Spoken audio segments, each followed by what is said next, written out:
Assalamualaikum warahmatullahi wabarakatuh. Di video kali ini, saya akan membahas tentang salah satu nabi dan raja yang paling terkenal dalam sejarah, yaitu Nabi Sulaiman. Siapa sebenarnya Nabi Sulaiman? Bagaimana kisah hidupnya? Dan apa saja kekayaan dan keajaiban yang dimilikinya? Mari kita simak bersama. Nabi Sulaiman adalah putra dari Nabi Daud, yang juga seorang nabi dan raja. Nabi Sulaiman lahir di Yerusalem sekitar 1000 tahun sebelum Masehi. Sejak kecil, Nabi Sulaiman sudah menunjukkan kecerdasan dan kebijaksanaan yang luar biasa.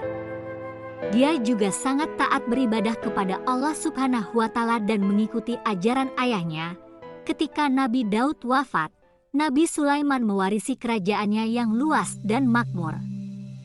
Allah Subhanahu wa Ta'ala memberikan Nabi Sulaiman kekuasaan, pengetahuan, dan harta yang tidak ada bandingannya. Dia mampu berbicara dengan binatang, mengendalikan angin, dan memerintah jin.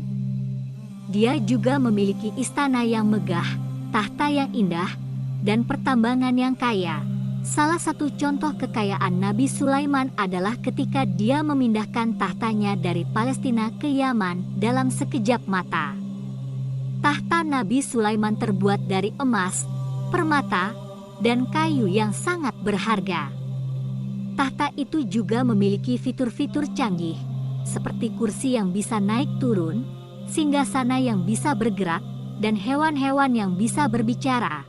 Nabi Sulaiman tidak hanya kaya secara materi, tetapi juga kaya secara rohani. Dia selalu bersyukur kepada Allah Subhanahu wa Ta'ala atas semua nikmat yang diberikannya. Dia juga selalu berdoa agar diberi kebijaksanaan dan keadilan dalam memimpin rakyatnya. Dia tidak sombong atau lalai karena hartanya, tetapi selalu ingat bahwa semua itu adalah pemberian Allah Subhanahu wa Ta'ala. Nabi Sulaiman juga dikenal sebagai raja yang adil dan bijaksana.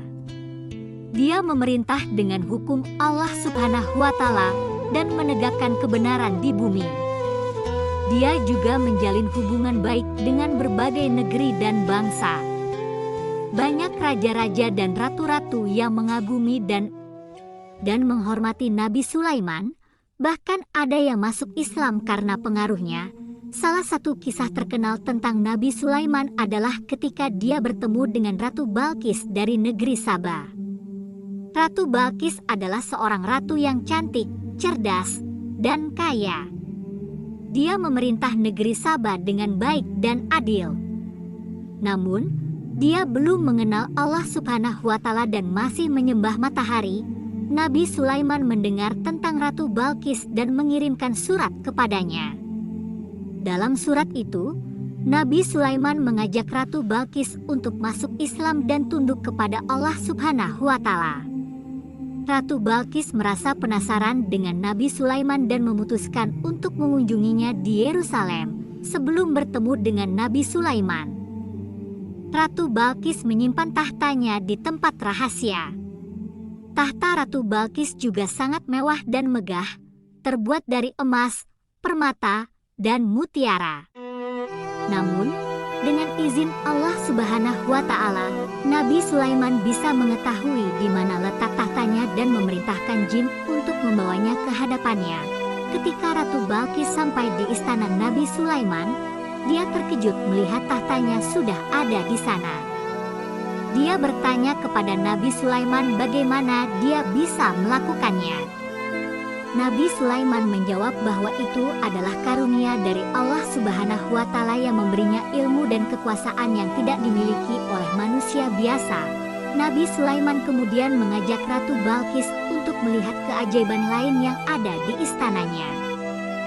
Dia menunjukkan padanya lantai yang terbuat dari kaca, yang di bawahnya ada kolam yang penuh dengan ikan.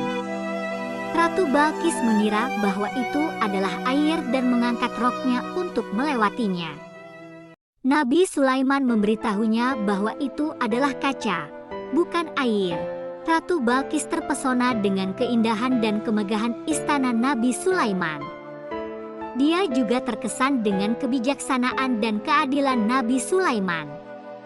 Dia menyadari bahwa Nabi Sulaiman adalah seorang nabi dan raja yang benar-benar diberkati oleh Allah Subhanahu wa Ta'ala. Dia pun memutuskan untuk masuk Islam dan mengucapkan syahadat.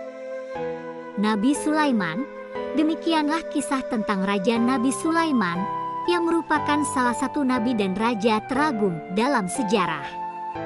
Semoga kita bisa mengambil pelajaran dari kisah ini, yaitu bahwa kekayaan bukanlah segalanya, tetapi juga bukanlah sesuatu yang harus ditolak atau dihindari. Kekayaan adalah anugerah yang bisa digunakan untuk kebaikan atau keburukan, tergantung pada niat dan sikap kita. Sekian video kali ini, semoga bermanfaat dan menambah wawasan kita. Jangan lupa untuk like, komen, share, dan subscribe channel saya. Sampai jumpa di video selanjutnya. Wassalamualaikum warahmatullahi wabarakatuh.